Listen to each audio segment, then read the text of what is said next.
One man rules the richest empire on earth. The other wants it. Question is, which one of you will remain standing long enough to claim it? Chapter 1. A King on a Mission. So I've got good news and I've got bad news.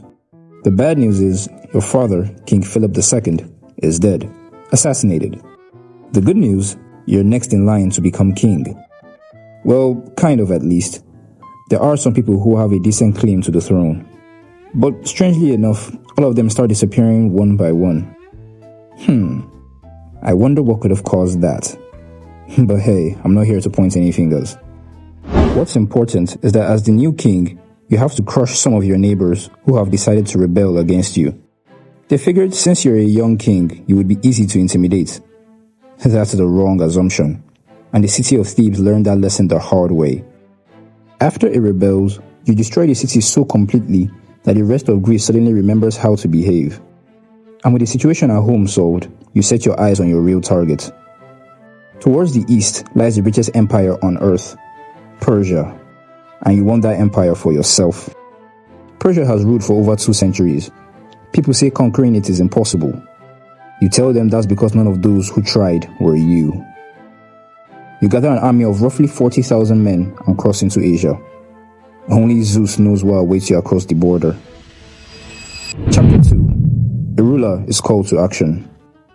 Word has just reached you that the Macedonian king has crossed into Asia and is heading straight for your empire. He's coming here? Then he must have a death wish. Those Greeks were always ambitious. You pay the Macedonian king little attention and trust that your local governors can handle the situation. After all, he did just invade the greatest empire on earth. That was your first mistake, underestimating Alexander. On the other side of the empire, at the Granicus River, the battle rages all around you. Your generals actually advise you to wait until morning before crossing the river. You obviously ignored them. I mean, there is no time like the present. You personally lead a cavalry charge against the enemy. Pretty brave, but also a little bit stupid. Because now you've put yourself in danger, and if you die, Macedon could lose everything. An enemy lifts his weapon to take off your head. But just in time, a soldier of yours rides in and kills him on the spot, saving your life. Phew. You dodged a bullet there. Or more accurately, dodged an axe. Your army wins the battle at Granicus, and you keep on marching inland. What? He won? You can't believe the reports you're hearing. That Greek fellow managed to win a battle on Persian soil. You might have to take him seriously. So you do. You decide to command the next campaign yourself. Let's see if the Macedon king can match up to you. You march your army to meet Alexander at Issus. Compared to your army, Alexander's looks like child's play. Your army is vastly larger than Alexander's. This should be an easy victory. That's what you tell yourself. Not long after the battle begins, you spot a cavalry charge that seems to be going the wrong way. They're getting closer and closer. At the front is a man with long, beautiful hair. You don't recognize him as any of your generals. And then you realize it's Alexander, and he's heading straight for you. Instead of attacking your strongest troops, Alexander punches straight through the weakest points in your line. How is that possible? Why was there even such a big enough gap that he could just charge straight in? And who in their right minds would even take such a chance? There's no time for speculation. He's almost here. So you do the one thing any self-respecting king would do. You run away. No one can really blame you. Seeing a man charge towards you with so much bloodlust would get anyone on their heels. But it feels like you're forgetting something. Something important. Did you just... No. How could you forget them? Seems like the Persian king forgot something during his escape. You quietly study the trembling people before you. An old woman, a younger woman, and 2 kids. What kind of man runs away and abandons his mother and family? Now, there are a wide range of despicable things you could do to his family, but that's not the kind of man you are. So, you decide to treat them with respect. Chapter 3. Raising the Stakes. You spend your time capturing key cities like Tyre, Damascus, and Sardis. Tyre refuses to surrender, so you spend months besieging it before finally taking the city. You also take Egypt. The Egyptians welcome you as a liberator rather than resisting your arrival.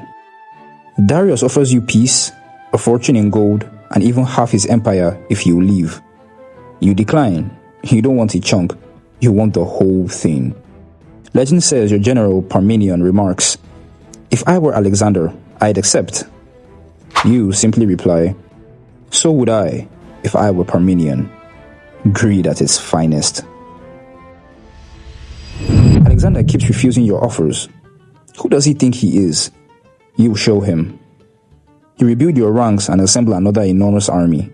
This time, you crush Alexander and maybe try not to forget your loved ones on the battlefield again. Both of your armies meet at Gaugamela.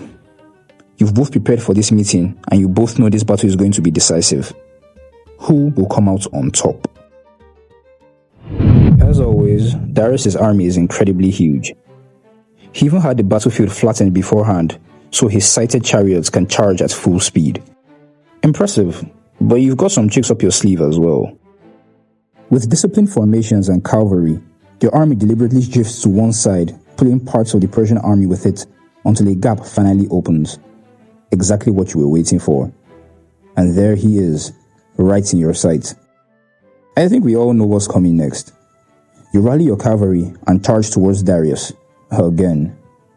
Just like before, the Persian king sees this and decides maybe today isn't the best day to die. So, he runs away. Again. Maybe this time he only leaves behind an uncle and cousin or something. As the king makes his escape, the rest of his army steadily collapses, giving you the victory. With this victory, you enter the Persian capitals like Babylon and take complete control of the empire. Babylon even opens its gates without a fight, welcoming you as its new king. You continue your pursuit of Darius, but before you can catch him, Darius is murdered by his own nobles while trying to escape east. You may not have known him personally, but your rivalry was epic. You charge at him, he runs. You charge at him again, and he runs again. Good times. When you find his body, you order it to be treated with royal respect, and you vow to punish those responsible for his death. At last, you got what you wanted, and you've conquered the richest empire in the world. Question now is, can you maintain it? The tiring reality is that no matter how much greatness you acquire, a conqueror's job is never really done. You defeated the greatest empire in the world before turning 30. Yet, your greatest challenge was no longer defeating enemies. It was ruling an empire larger than anyone in Greece had ever imagined.